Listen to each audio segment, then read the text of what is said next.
বিএনপির জন্ম হয়েছিল হা ভোটের মধ্য দিয়ে।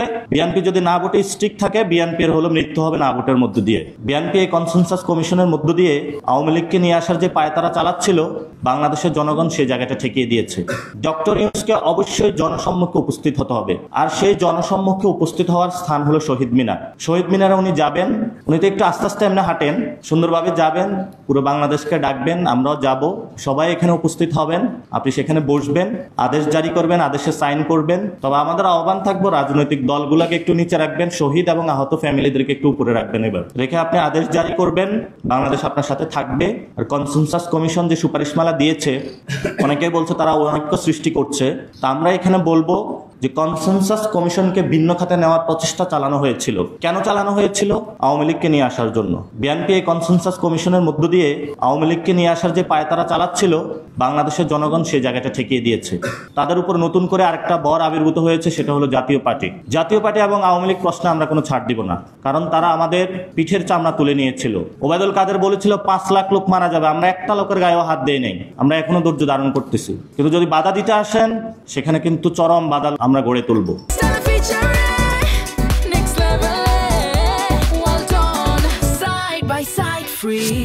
এবং আপনারা যারা রাজনীতি করছেন, রাজনৈতিক মহলে আছেন, যে ছাত্ররা ঘুমিয়ে গিয়েছে, পড়া টেবিলে চলে গিয়েছে, আমরা পড়তেও জানি, ঘুমাইতেও জানি, রাজপথে বাস নিয়ে নামতেও জানি। সেই জন্য বিএনপিকে আহ্বান জানাবো, আওয়ামী লীগ এবং জাতীয় পার্টিকে সংসদে নেওয়ার ভুলও কল্পনা করিয়েন না। বিএনপির জন্ম হয়েছিল হা ভোটের মধ্য দিয়ে। বিএনপি যদি না ভোটে স্টিক থাকে, বিএনপির হলো মৃত্যু হবে না ভোটের মধ্য দিয়ে। এই জন্য আমরা বলবো, বিএনপি একটি বড় দল, আপনারা না ভোটের মধ্য দিয়ে নিজেদের মৃত্যুর কবর রচনা করবেন না। আর ডক্টর ইউনূসের কাছে আহ্বান জানাবো, দ্রুত গতিতে এই আদেশ জারি করেন, জনসম্মুখে উপস্থিত হন।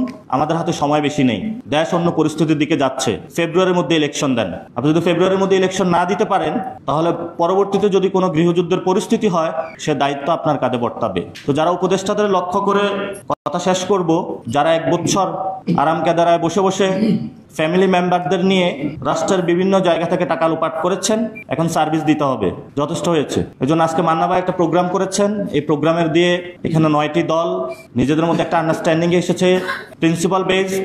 এই আন্ডারস্ট্যান্ডিং এর মধ্যে দিয়ে আমরা এগিয়ে যেতে চাই। এখানে অনেক সিনিয়র নেতৃবৃন্দ রয়েছেন, কিন্তু আল্লাহর রাস্তায় আপনারা সিটের কাছে বিক্রি হবেন না। কেউ একটা সিট না পাইলে কি হবে? আপনার মন্ত্রী না হলে কি হবে? মরার পরে যদি আপনার কবরে কেউ থুতু দেয়, একটি সিট দিয়ে আপনি কি করবেন? এজন্য আপনাদের কাছে আমাদের অনেক আশা রয়েছে, এই আশা আপনারা নষ্ট করবেন না। আমার প্রতি আপনাদের কষ্ট হবে, আমার প্রতি আপনাদের হতাশা আসবে, ব্যক্তিগত জায়গা থেকে বলি নাই, আপনাদের ভালোর জন্যই বলেছি। দোয়া রাখবেন, আশা করি ভবিষ্যতে ইনশাল্লাহ আবার আমাদের রাজপথে দেখা হবে, রাজপথে লড়াই নামতেছে।